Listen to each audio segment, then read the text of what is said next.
Bonjour, Jean-Michel Massé, donc vice-président de la communauté de communes de l'île d'Oléron. Deux objectifs qui m'ont été assignés par l'UMO. Un, vous réveiller. 3h15, 3h20, c'est mauvaise heure. Donc je vais m'y efforcer. Deux, que vous appreniez où est l'île d'Oléron. Donc première diapo. Je plaisante sur les deux sujets. Bon, alors très rapidement, effectivement, pour évoquer avant d'évoquer le cœur du sujet, c'est vrai que c'est important, sans doute, que vous sachiez où est l'île d'Oléron. Donc, grosso modo, entre La Rochelle et Royan, ça vous parle peut-être un petit peu plus que simplement île d'Oléron. 175 km², 8 communes. Personnellement, je suis le maire de Saint-Denis d'Oléron, qui est la commune la plus au nord de l'île d'Oléron, donc près du petit phare de Chassiron que l'on voit là. 22 000 habitants à l'année, 200 000 en période estivale, dans la mesure où l'île d'Oléron est bien entendu un lieu de villégiature très important. Cette année, au mois d'août, on a passé certains jours 300 000 personnes présentes sur l'île. Ça veut dire aussi des problématiques importantes de tous ordres. Multiplier la population par plus de 10, c'est compliqué. 26 000 logements, dont 58% de résidences secondaires. Donc voilà, une prégnance des résidences secondaires. Sur ma commune, personnellement, c'est quasiment 75% de résidences secondaires. Donc l'île d'Oléron est protégée au titre des sites classés depuis 2011 sur 84% du territoire, c'est-à-dire tous les espaces naturels et les espaces agricoles. J'en reparlerai dans la mesure où effectivement ça pose un petit peu comme ça vient d'être évoqué, des difficultés avec les ABF en particulier et l'ADREAL. Deuxième diapo, s'il faut aller vite. J'ai même pas 10 minutes. Voilà, donc j'ai envie de dire que tout a commencé par un agenda 21 que nous avons commencé à élaborer dès 2008, après les municipales de 2008. On a été labellisé en 2011 pour 3 ans, 2011-2014. Lors de l'élaboration de cet agenda 21, on a bien entendu identifié parmi les enjeux un enjeu qui concerne la lutte et l'adaptation au changement climatique. L'île d'Oléron, comme toutes les îles, est quand même concernée, j'ai envie de dire, au premier chef par le changement climatique, dans la mesure où, à titre d'exemple, on est en train de mettre en place un PAPI, un plan d'action et de prévention des inondations, c'est-à-dire essentiellement de la défense contre la mer, à plus de 20 millions d'euros. Donc pour une île qui fait à peu près 30 km de long, ben voilà, c'est impactant un projet à 20 millions d'euros uniquement pour se défendre contre les assauts de la mer, sans compter donc la montée probable, future des océans. Deuxième acte 2015-2020. Alors, je reviens une seconde sur l'acte 1, où la participation citoyenne, on l'a voulu forte, et elle a été forte. Ça veut dire que quand on sollicite la participation des gens, alors là, ce n'était pas la participation financière, mais simplement la participation, je dirais, à la réflexion sur l'avenir du territoire, mais ma foi, les gens peuvent être partants. Donc, deuxième acte, on est labellisé pour la seconde fois, où là, on a effectivement abordé plus précisément les actions en matière d'énergie. Quelques actions remarquables donc sur ce second acte de l'agenda 21. Un plan vélo, 130 km d'itinéraire cyclable, c'est pas fini, comme alternative à la voiture. 5 lignes de transport en commun gratuites en période estivale, qui marchent très bien, dès lors que c'est gratuit. Quand c'était à 1 €, ça marchait déjà moins bien.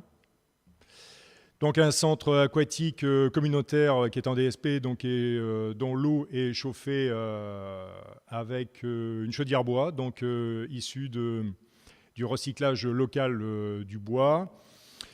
On a travaillé sur l'énergie avec les communes et donc on a décidé en commun, les 8 communes, au 1er janvier 2016, en même temps que le champagne, on a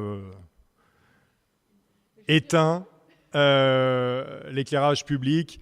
Donc sur ma commune, les horaires ne sont pas exactement les mêmes sur toutes les communes. Sur ma commune, c'est pendant 7 heures, de 23h30 à 6h30 le matin. Sur ma commune, 40 000 € d'habitude de budget éclairage public, on est passé à 20 000. Donc on a divisé par 2 la dépense d'énergie et la facture, bien entendu. Et puis une plateforme locale de rénovation de l'habitat, même si donc une plateforme Énergie-Eau, même si on avait déjà commencé depuis pas mal d'années à travailler sur cette problématique de la rénovation de l'habitat en termes d'économie d'énergie, avec en particulier les aides de l'ANA, hein, qui sont bien connues. Donc on a été labellisé TEPOS fin 2015 et TEPCV en même temps. Je pense que c'est la qualité sans doute du dossier issu de l'agenda 21 qui a fait qu'on a été labellisé TEPOS avec des actions significatives en termes de TEPCV, dans la mesure où on a eu carton plein pour le budget. On est presque à 2 millions d'euros donc d'aide dans le cadre de TEPCV. Voilà, donc les objectifs pour 2030 en termes d'énergie renouvelable. Donc une couverture de la consommation locale qui approcherait 50%. Actuellement, on est à 2%. Voilà. Oui. Il faut être ambitieux. Premier chrétien, il était tout seul. Hein.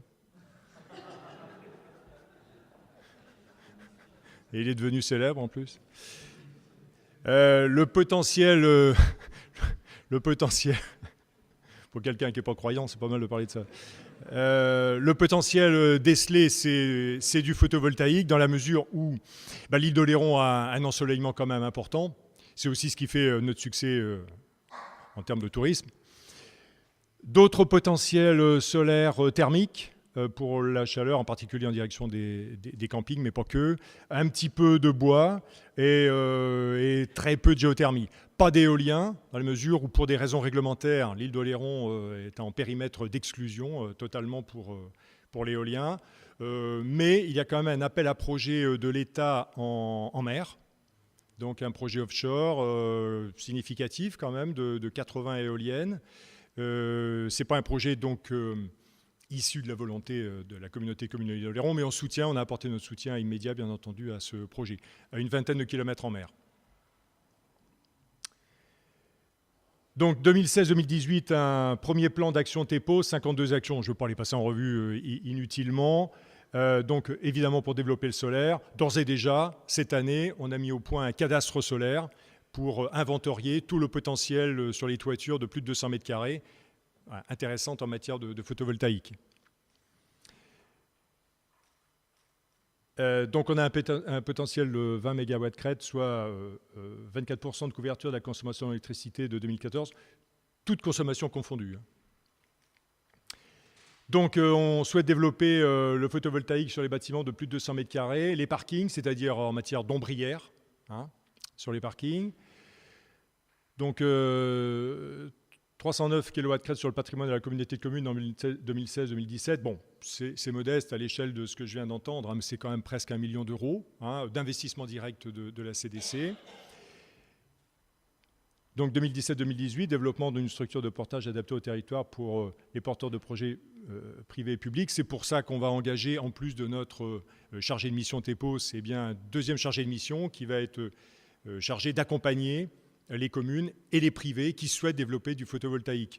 Pour développer le photovoltaïque et les énergies renouvelables, il faut que les élus soient...